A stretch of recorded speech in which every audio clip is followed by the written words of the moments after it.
Good morning, friends. So today we will talk about investment. So what is investment? Investment means putting your money into something so that in future you can get something extra or get something more. That something more is called returns. So for example, if you are investing in the shares of a company rupees 1 lakh, and after 1 year if you are getting 1,40,000, that 40,000 is your returns. So you have earned 40% returns on your investment. So this investment is different from savings. So in savings there is liquidity. So savings is like an emergency fund. So whenever you need that, you can immediately borrow that money in savings. But in investments you cannot immediately borrow it. And also in investments there is risk of loss, which is not there in savings. But the fact is that in investments the returns is also high. The chances of returns is very high, unlike savings where the returns will be minimum. And there are four ways of getting returns in an investment. So the first one is capital appreciation. For example, you invest in the shares of a company rupees 10,000, and next year you get 1,200. The share price increases to rupees 1,200. So rupees 200 is your capital appreciation. And suppose you invest in fixed deposits. So from deposits you will get interest. So interest is the second kind of returns. The third kind of returns is dividends. So when you invest in company shares, they give you the dividends. And if you invest in land or real estate, suppose you have purchased a house and that house you have given for rent, so that rent is the returns on the real estate. Now coming to the next question, why do rich people invest?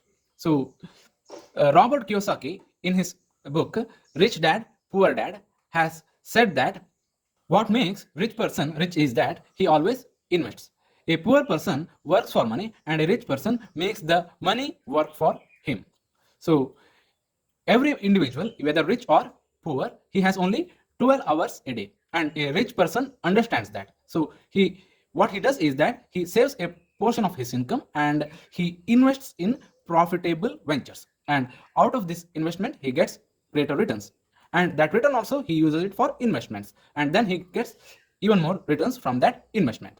So a rich person is not born rich.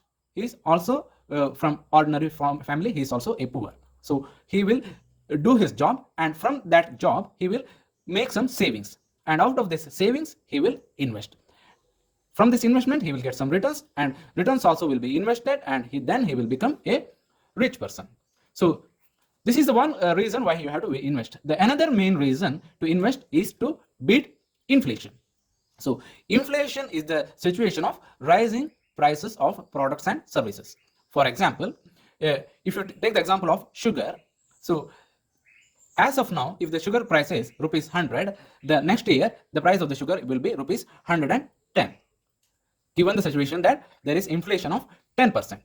So you have now rupees 100, and next year also you are having the same 100 rupees, then you will not be able to buy that 1 kg of sugar for rupees 100, because the sugar price has increased by rupees 10. Next year the sugar price will be 110, so you will lose that 10 rupees. So that is why many people remain poor, because their incomes will not increase to the extent that the inflation will be increasing. So what we have to do is we have to invest that rupees 100 and generate 10 rupees of returns, so that we don't have to pay an extra amount in a situation of inflation where the prices of products will be increasing. Now you have understood that it is important to invest a portion of your income. So where to invest? So basically there are three main types of investment avenues. The first one is gold, the second one is real estate or land, and the third one is stock market. So let us see what are the percentage returns that you can get from these three investments. So coming to the first one, gold.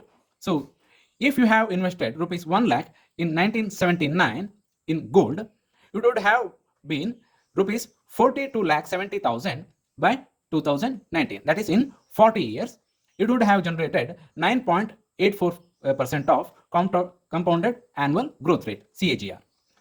And if you have invested 1 lakh in real estate in 1979, it would have been rupees 1 crore 10 lakh. That is a CAGR of 12.47%.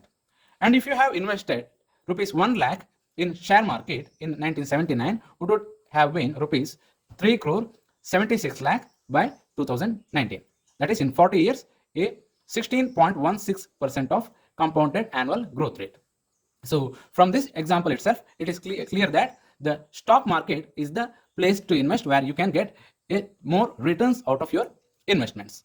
And even in the stock market, if you do the correct fundamental analysis, if you study the profitability, the quality of assets, the financial position, the promoters, the nature of business that they are involved in, you can get even more returns than what the Sensex has given in the 40 years. For example, Reliance in 2002 was costing rupees 50 only for one share, but now one share of Reliance is worth rupees 2400. So in percentage terms, it is very high. So if you invest in the correct business with doing proper fundamental analysis, you can get even more returns. Thank you.